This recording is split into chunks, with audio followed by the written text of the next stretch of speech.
You and Your Problems. Venerable Dr. K Sri Dhammananda. Fear and worry. Fear and worry are born of the imaginings of a mind that is influenced by worldly conditions. They are rooted in craving and attachment. In fact, life is like a motion picture, in which everything is constantly moving and changing. Nothing in this world is permanent or still. Those who are youthful, strong, have fear of dying young. Those who are old and suffering worry about living too long.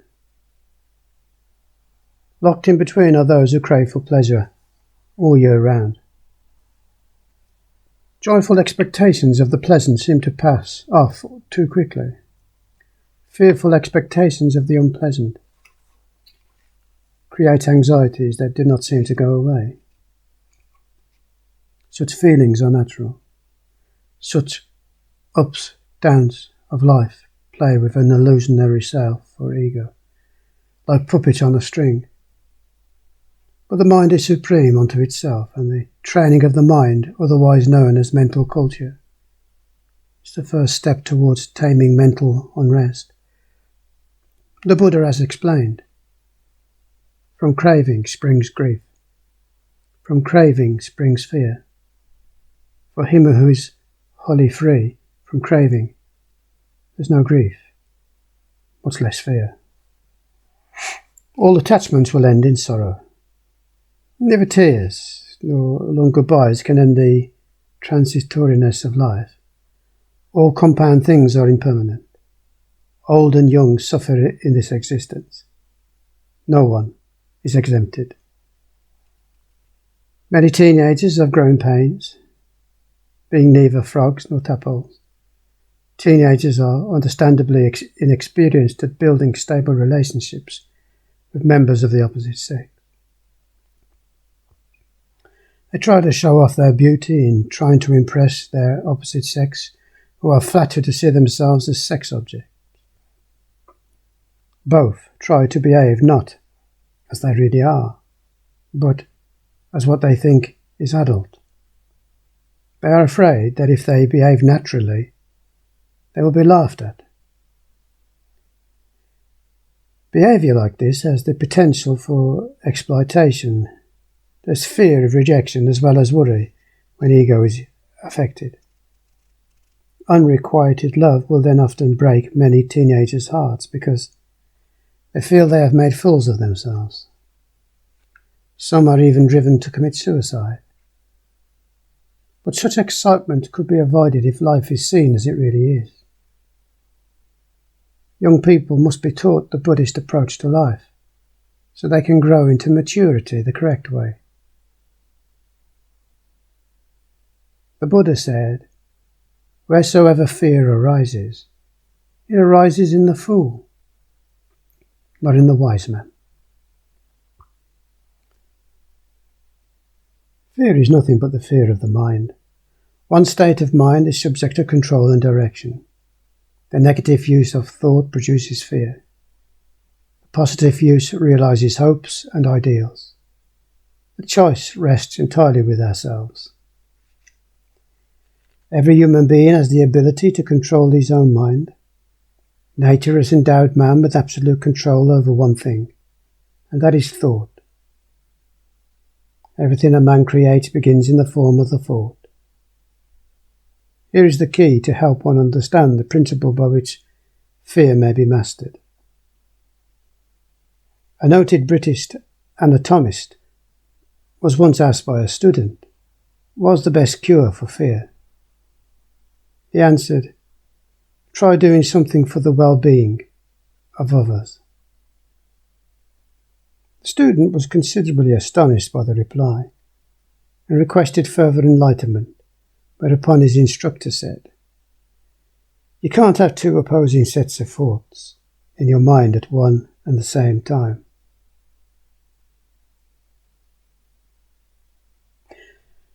One set of thoughts will always drive the other out. If, for instance, your mind is completely occupied with an unselfish idea to help someone else, You can't be harbouring fear at the same time. Harry S. Truman said, "Worry dries up the blood sooner than age. I never take a problem to bed with me at night." Fear and worry, in moderation, are natural instincts of self-preservation. But constant irrational fear and prolonged worry are harmful enemies to the human body. They derange the normal bodily functions. Buddha said, "The fool who does not admit he is a fool is a real fool. And the fool who admits he is a fool is wise to that extent." Control your mind. Man's mind influences his body profoundly. The mind has just as much potential to be a medication as it has to be a poison. When the mind is vicious, it can kill a being, but when it is steady and diligent, it can benefit others. Aristotle said, "It is easy to fly into a passion. Anybody can do that. But to be angry with the right person to the right extent, at the right time, with the right object, in the right way, that's not easy.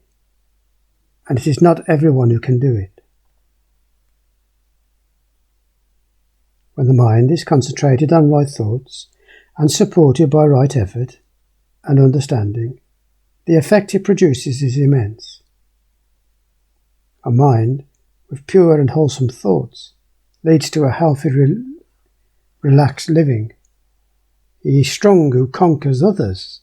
He who conquers himself is mighty. Lao Tzu. The Buddha says, "No enemy can harm one so much as one's own thoughts of craving, thoughts of hate, thoughts of jealousy, and so on." A man who does not know how to adjust his mind according to circumstances is not really human. Turn your mind inwards. Try to find peace within yourself. It's only when the mind is controlled and properly directed that it becomes useful to its owner and society. An unruly mind is a liability both to its owner and to others. All the terrible activities in this world are the creation of men who have not learned the way of mind control. An Italian proverb says, "Below the navel there is neither religion nor truth." Calmness is not weakness. A calm attitude at all times shows a man of culture. It's not too hard for one to be calm when things are favourable. But to be calm when things are wrong is hard indeed. It's a difficult quality that is worth achieving, for by exercising such calm and control, a man builds strength of character. Seneca said, "The greatest remedy for anger is delay." Publilius said, "An angry man is again angry with himself when he returns to reason."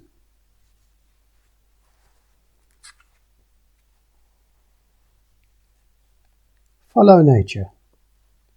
Modern man does not follow nature because of his preoccupation with material gain and pleasure.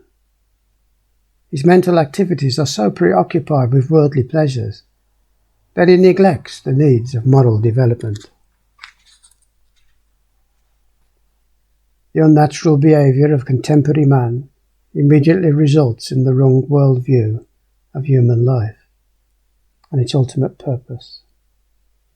It's the cause of all frustration, disappointment, fear, and insecurity of our present times.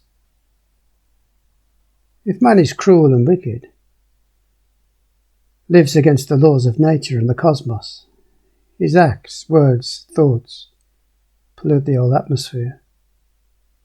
Nature, abused, will not provide what man requires for his living. Instead, clashes, conflicts, epidemics, and natural disasters will be in store for him. If man lives in accordance with natural law, leads a righteous life, purifies the atmosphere through the merits of his virtues, and radiates his compassionate love towards other living beings, he can bring real happiness.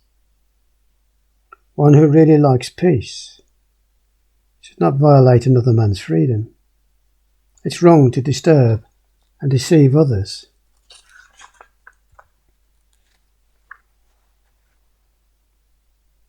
You may be a very busy person, but spend at least a few minutes a day in concentration or in reading some valuable books.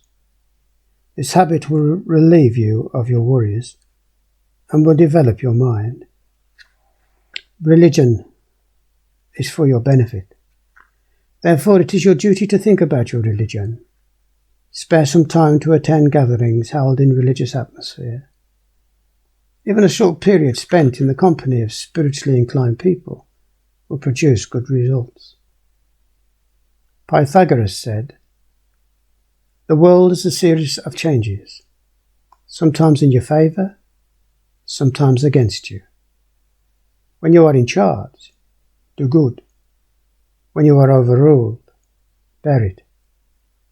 No one can genuinely flourish and grow in a healthy spiritual way by adopting an unusual method. Happiness and materialism.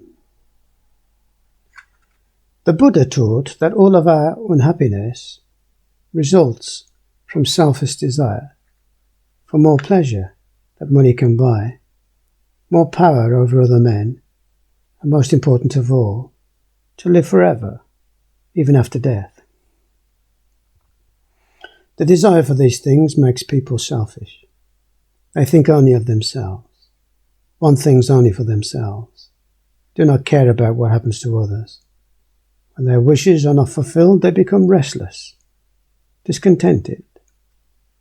The only way to avoid this restlessness is to get rid of the desires that cause it. This is very difficult, but when we achieve it, we appreciate it. Many people believe that they can solve their problems by just having money. They, however, fail to realize that money itself has its attendant problems. Money cannot solve all problems. Most people never think properly. All through their lives they are like racetrack greyhounds, running after a rabbit decoy. When the chase ends, all excitement disappears. This is very much like the nature of the sensual happiness in the wonderland of materialism. As soon as the desired object is attained, the happiness ends and new desires arise. Obtaining the object appears to be not quite as satisfying as the chase itself. When we lose something, remember the following advice. Say not that is yours and that is mine. Just say, this came to you and that to me, so we may not regret the fading shine of all the glorious things which cease to be. Wealth is not something for you to accumulate for craving's sake. It's intended for your welfare, as well as that of others. Try to make the world around you a better place to live in. Use your wealth wisely to reduce the sufferings of the poor, the sick, the aged. Fulfill your duties to your people, your country, your religion. When the time comes for you to depart from this world, imagine what peace and bliss they could bring as you recall the good past deeds and selfish deeds you have done. To seek wealth through gambling is like expecting a passing cloud to shelter us from the sun. On the other hand, to aspire for prosperity through diligent work is as secure as building a permanent shelter against sun and rain. Your property will remain behind when you die. Your friends and relatives will follow you up to your grave. But only good or bad actions you have done during your lifetime, karma, will follow you beyond the grave. Fulfilling dreams of riches may sound magical, but fear and worry always lie in wait for such magic to wear off. A rich lifestyle brings its share of mental disturbance, with an abundance of ill-used wealth. Simple things in life like friendship, trust, confidence, which are taken for granted in certain circumstances, become impossible to attain. When a lifestyle begins to create insecurity, it requires wisdom to put oneself on the right track again. Riches have their trade-offs. The happiness of owning them is diminished according to the fear and worry about losing them. For our personal happiness, we should acquire wealth righteously. Blessed are they who earn their living without harming others, said the Buddha. Happiness cannot be long-lived and meaningful if wealth leaves sorrow and suffering in its wake. Wealth flouted arouses envy, but wealth, well conducted, gains respect. Your wealth can only edify your house, but not you. Only your own virtue can edify you. Your dress can adorn your body, but not you. Only your good conduct can.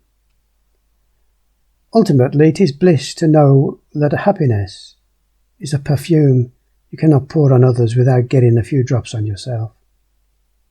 The world may not be what you want it to be, but you can tune your heart to find happiness within it. It's only when you have suffered for doing good that you can rise above others in understanding and personal happiness. Dale Carnegie said, "If you want to find happiness, let's stop thinking about gratitude and ingratitude and give for the inner joy of giving. Ingratitude is natural, like weeds. Gratitude is like a rose, has to be fed, watered, cultivated, loved, and protected." Wise persons do not harbour feelings of gain and loss. In this way, they constantly dwell in the joy of possessing great peace of mind.